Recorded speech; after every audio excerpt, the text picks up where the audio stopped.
la troisième et dernière conférence de presse.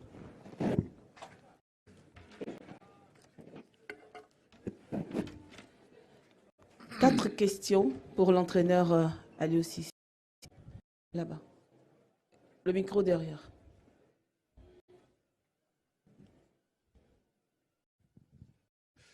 Bonjour coach. Micro, c'est bon. Ouais. C'est bon. Ah c'est bon. Ouais. Bonjour coach. Félicitations pour cette victoire.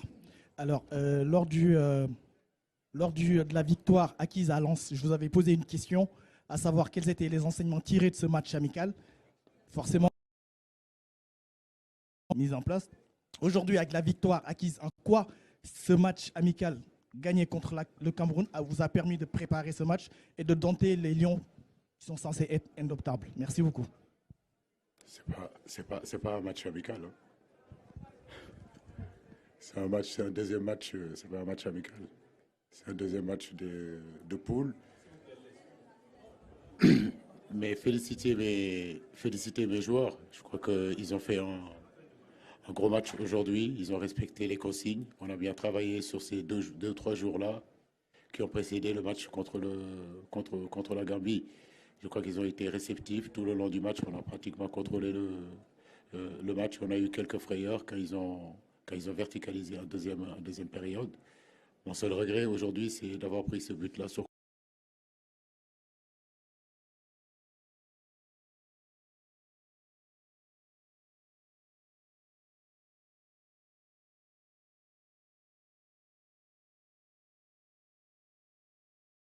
coup de pied arrêté.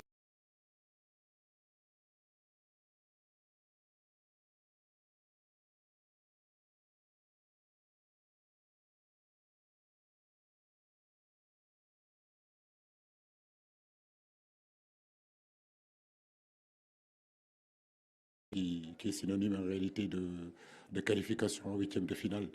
Et je le dis, rien n'est fini. Il nous reste ce match de poule contre la Guinée, qui est très important. Mais rappelez-vous, 2017, pour certains, on avait gagné nos 2 premiers matchs et on avait fait match nul contre l'Algérie. La même équipe du Cameroun nous avait sorti en quart de finale. Donc il faut vraiment qu'on garde cette humilité-là. On n'a joué que 2 matchs, il en reste encore 5. Donc c'est ce que j'ai dit aux garçons, restons focus sur l'objectif. L'objectif aujourd'hui, c'est de jouer 7 matchs. On en a joué 2. Rien n'est fait, rien n'est fait encore. Nous allons continuer encore à travailler et garder l'humilité. Bonsoir coach, Moustapha Sadio. Juste là. Félicitations déjà pour cette victoire-là. On sait que c'est difficile en fait en Afrique de conserver un titre. Au-delà des choix tactiques payants que vous faites depuis le début de cette compétition, on a vu la position d'Abdou Diallo lors du premier match et tout. Est-ce qu'au-delà de ça, qu'est-ce qui anime vraiment cette équipe-là pour être aussi sérieux? On l'a rarement vu aussi sérieux et surtout avoir autant faim pour, on va dire, tuer le match, tuer le suspense. Je ne sais pas si on a tué le suspense ou pas, mais la seule chose que je peux dire, c'est que cette envie-là, je crois que c'est une culture en réalité qu'on a instaurée depuis 8 ans, depuis 9 ans. C'est-à-dire quand on arrive en équipe nationale, c'est plus qu'un club. Quand on arrive en équipe nationale, c'est beaucoup plus de détermination. Quand on arrive à l'équipe nationale, c'est de comprendre qu'il y a plus de 17 millions, plus les 24 millions de Sénégalais qui sont partout dans le monde qui nous suivent. On a cette chance-là, donc on ne peut pas les décevoir. Et à chaque fois, on essaie de faire de notre mieux. Il y a l'expérience aussi. On sait qu'on a vécu des moments difficiles aussi depuis 8 ans, des échecs, des victoires. Ce sont justement tout ça qui constitue une équipe, qui forme la mentalité d'une équipe. On a appris de nos échecs et on continue encore à apprendre. Mais en réalité, la mentalité, comme on le dit, Manko Outindamli, je ne cesserai de le dire, ça commence par les joueurs. C'est cette solidarité qu'on a dans les moments difficiles de faire front. Mais comme je l'ai dit, le football reste le football. Aujourd'hui, on a gagné. Le Cameroun a perdu. Ça n'enlève rien du tout des qualités des Camerounais. Et je suis sûr et certain qu'ils se battront pour au moins finir deuxième ou troisième de cette poule-là. Les 2 dernières questions. Allez-y. Bonjour coach. C'est Ousmane Geneweb. On a vu un repositionnement de vos joueurs, notamment dans le milieu, et vous avez un peu aussi laissé le ballon à l'adversaire. Est-ce un choix ou c'était la qualité de l'adversaire qui vous a poussé à un peu jouer desperate?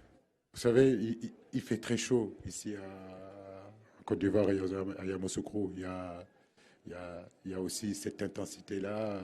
On ne peut pas le tenir toute une rencontre. Donc, on avait décidé, en tout cas, au début, de rester vraiment bloc médian. Il nous permettait de sortir, de presser. Ça a plutôt marché, on a été solide, on ne les a pas laissés rentrer dans notre bloc. La seule solution qu'ils avaient, c'était de verticaliser. Mais quand ils verticalisaient, on était en dessous du ballon et des deuxièmes ballons. Ça nous permettait d'être rapidement en transition. Je pense que le plan a fonctionné, les joueurs ont adhéré. Effectivement, on n'est pas une équipe qui attend.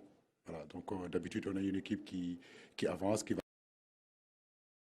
Pour des années aussi, on a appris parce que les équipes savent qu'on vient les chercher. Maintenant, on amène autre chose qui fait que aujourd'hui, ça a marché. J'espère que ça continuera encore. La dernière. Bonsoir, coach. Bonsoir. Bravo pour la performance. Avec votre ami Rigo et le Cameroun, vous aviez le passif de la finale de 2002 à solder.